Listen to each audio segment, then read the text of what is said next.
आप एक्सपर्ट हो, आपको जो बोलना है बोल दो, मगर 1 लाख रुपया हिंदुस्तान की गरीब महिलाओं के बैंक में जाएगा। आपको अच्छा लगे ना लगे, आपको जो कहना है जो करना है कर लो, मुझे कोई फर्क नहीं पड़ सकता। अगर 16 लाख करोड़ रुपया अदानी जैसे लोगों का कर्जा माफ हो सकता है, तो मैं बता रहा हूं 16 लाख करोड़ रुपया आपका कर्जा माफ हो सकता है।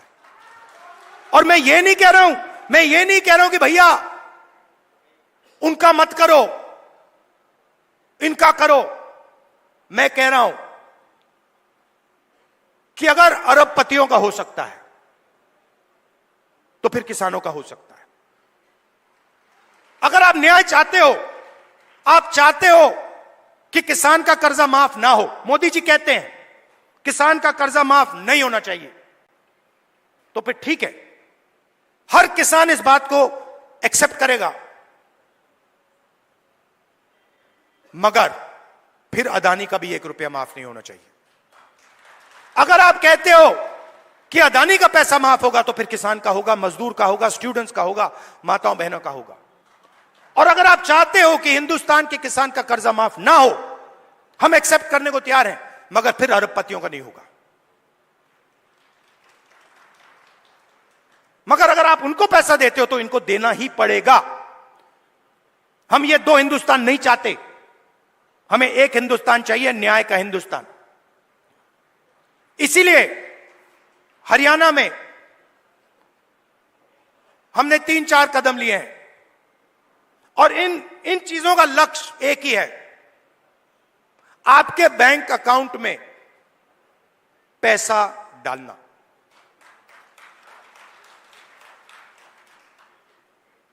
सबसे पहले महिला शक्ति योजना, 2000 रुपए हर महीने महिलाओं के बैंक अकाउंट में। आजकल गैस सिलेंडर कितने का है? कितने का लगता है गैस सिलेंडर? 1200, 700 रुपए, मतलब 500 रुपए का गैस सिलेंडर में लगेगा, 700 रुपए आपके बचेंगे, जेब में 700 रुपए जाएंगे।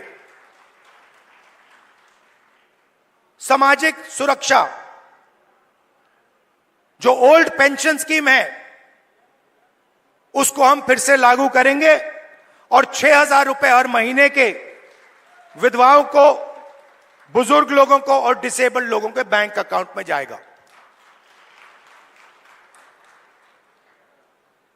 युवाओं के लिए सरकार में 2 लाख खाली रोजगार है, 2 लाख पोजीशन, मतलब 2 लाख लोगों के जेब में से नरेंद्र मोदी जी ने पैसा काट रखा है। 2 लाख युवाओं को हम वो सरकारी पोजीशंस देने जा रहे हैं, और सबको, हर जात को, सब लोगों को न्याय के साथ, रिस्पेक्ट के साथ ये 2 लाख पोजीशंस दी जाएंगी। सीधा आपके जेब में पैसा जाएगा हर महीने बैंक अकाउंट में। किसान को गारंटीड एमएसपी हरियाणा में, और जो अभी आपका धान नहीं खरीदा जा रहा है, चुनाव खत्म होते ही, कांग्रेस की सरकार आते ही आपके बैंक अकाउंट में धान के लिए पैसा जाना शुरू हो जाएगा। 100 गज के प्लॉट 3.5 लाख रुपए, 2 बेडरूम के मकान के लिए गरीब लोगों के लिए हम देने जा रहे हैं। 300 यूनिट फ्री बिजली, और 25 लाख रुपए हेल्थ इंश्योरेंस के लिए हरियाणा की सरकार हरियाणा के गरीब लोगों को देगी।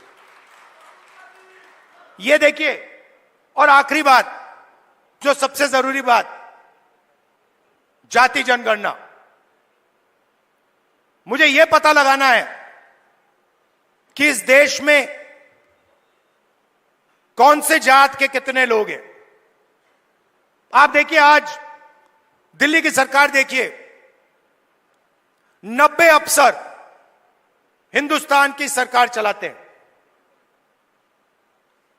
ओबीसी की आबादी कम से कम 50%, दलित की आबादी 15%, आदिवासी 8%, माइनॉरिटी 15%, उसको आप जोड़ेंगे 90% हो जाता है। 90 अफसर में से जो हिंदुस्तान के बजट को बांटते हैं, सब निर्णय लेते हैं, जो हमें आके कहते हैं कि भैया नहीं, गरीबों को पैसा नहीं दिया जा सकता, नहीं किसानों का कर्जा माफ नहीं किया जा सकता, नहीं बीमा का पैसा नहीं एकदम नहीं दिया जा सकता, वही लोग 90 में से 3 ओबीसी वर्ग के हैं। आबादी 50%, 90 में से 3, और 5% बजट का निर्णय वो लेते हैं, और पीछे छोटे छोटे कमरों में उनको बंद कर रखा है। बड़ी मिनिस्ट्री में नहीं मिलेगी उनको, छोटी सी मिनिस्ट्री मिलेगी। बड़ी मिनिस्ट्री में वही 8-9% के लोग, उन्हीं परिवारों के लोग, काम चलता जाएगा। दलित 15% है। 100 रुपए में से 1 रुपये का निर्णय दलित अफसर लेते हैं। 15% आबादी, और अगर हिंदुस्तान की सरकार 100 रुपए खर्च करती है तो 1 रुपया दलित अफसर निर्णय लेता है। इसीलिए मैंने कहा है, कांग्रेस पार्टी ने कहा है, हम ये जानना चाहते हैं इस देश में कितने दलित, कितने आदिवासी, कितने पिछड़े वर्ग के लोग हैं, और यह भी जानना चाहते हैं कि इस देश का जो धन है, जो संस्थाएं हैं, जो बिजनेसेस हैं, उसमें दलित कितने, आदिवासी कितने, पिछड़े कितने, ये हम पता लगाना चाहते हैं। छोटा सा उदाहरण देता हूं आपको, आप चौंक जाओगे, हिल जाओगे। आप खेती करते हो, लगे रहते हो, आप छोटा बिजनेस चलाते हो, नोटबंदी लग जाती है, गलत जीएसटी लग जाती है, आपको दबाया जाता है, कुचला जाता है। फिर मैं आपसे पूछता हूं, 90% आबादी है आपकी, दलित, आदिवासी, पिछड़े, माइनॉरिटी, और गरीब जनरल कास्ट, उसमें 5% और जोड़ दो, 95% आपकी आबादी। अब मैं आपसे सवाल पूछता हूं, हिंदुस्तान के सबसे बड़े कॉरपोरेट, 250 सबसे बड़े कॉरपोरेट्स, उसमें मुझे बता दो ओबीसी कितने, दलित कितने, आदिवासी कितने, गरीब जनरल कास्ट के कितने, मुझे बता दो। नहीं जानते आप, मैं बताता हूं। 250 में से एक दलित नहीं है, एक आदिवासी नहीं है, एक पिछड़ा नहीं है, और पूरा का पूरा कॉर्पोरेट सेक्टर 24 घंटा कानून बनवाता है। उसमें आपका कोई है ही नहीं,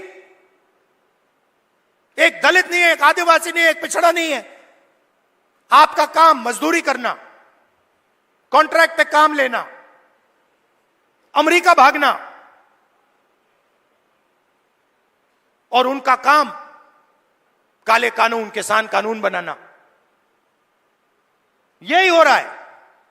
तो हमने कहा भैया हम पता लगाना चाहते हैं कॉर्पोरेट इंडिया में, मीडिया में पिछड़े लोग कितने हैं, दलित कितने हैं, ये हमारे आए हुए।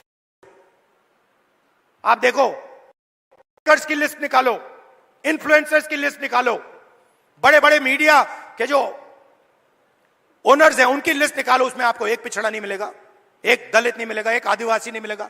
मतलब 90% हिंदुस्तान है ही नहीं, गेम में ही नहीं है। यह सच्चाई है। और हरियाणा की सरकार पहला कदम है। हरियाणा की सरकार आएगी, यहां पे बदलाव आएगा, मगर फिर दिल्ली में जब सरकार आएगी, मैं आपको बता रहा हूं, मुझे कुछ लेना देना नहीं है। मैंने अपने माइंड में एक बात रख ली है। आपने कहा इज्जत बहुत जरूरी है, उस बात को मैं एक्सेप्ट करता हूं, मगर मैं चाहता हूं, मेरे लिए एक ही चीज जरूरी है, गरीब लोगों के जेब में कितना पैसा जा रहा है और जेब में से कितना पैसा निकल रहा है। ये मेरा इक्वेशन है, और इसको मैं छोड़ने वाला नहीं हूं। जहां भी मुझे मौका मिला ना,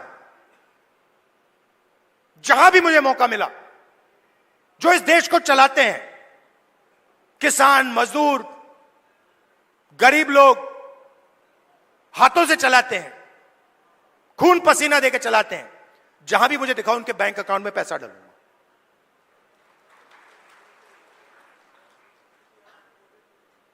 ये मैं आपसे कहना चाह रहा था। मैंने आपको धान की बात बताई कि जैसे ही हमारी सरकार चुनी जाएगी वैसे ही धान का पैसा आपके बैंक अकाउंट में आना शुरू हो जाएगा। दूसरी बात, सरकार बनेगी तो 36 बरादरियों की सरकार बनेगी, सबकी सरकार बनेगी, न्याय की सरकार बनेगी और भागीदारी सबको दी जाएगी। और आखिरी बात, ये जो बीच में इंडिपेंडेंट पार्टी आ रखी हैं, छोटी छोटी पार्टियां हैं, ये सब बीजेपी की पार्टीज हैं। इनका रिमोट कंट्रोल इनके हाथ में है। लड़ाई बीजेपी और कांग्रेस के बीच में है, विचारधारा की लड़ाई है। एक तरफ न्याय, दूसरी तरफ अन्याय, एक तरफ किसानों का हित, गरीबों का हित, मजदूरों का हित, और दूसरी तरफ अदानी जी और अंबानी जी जैसे लोगों का फायदा।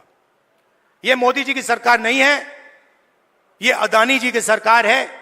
यह बात याद रखिए। और हरियाणा में अदानी जी जैसे लोगों की सरकार नहीं चाहिए। किसानों की, मजदूरों की, गरीबों की सरकार चाहिए। जब भी आपको मेरी जरूरत हो, पार्लियामेंट में भाषण करवाना हो, कोई मुद्दा हो, आपका सरकार पर प्रेशर डलवाना हो, यहां हरियाणा में आके आपसे बात करनी हो, आपको सिर्फ ऑर्डर देना है। आपको कहना है राहुल इधर आओ, मैं हाजिर हो जाऊंगा। आप सबका दिल से बहुत बहुत धन्यवाद। नमस्कार, जय हिंद। और कांग्रेस के कार्यकर्ता, नॉर्मली क्या होता है, आमतौर से क्या होता है, बब्बर शेर अकेले दिखते हैं। जंगल में एक बब्बर शेर दिखता है, एक शेर दिखता है। यहां पे हजारों हमारे शेर आए हुए हैं। एक साथ बाहर जाकर निकलो, बीजेपी को यहां पे हराओ। धन्यवाद, जय हिंद, नमस्कार। धन्यवाद। मैं हमारे पीसीसी के पार्टी अध्यक्ष हैं उदय भान जी, मैं उनसे निवेदन करूंगा कि वो भी आके धन्यवाद करें।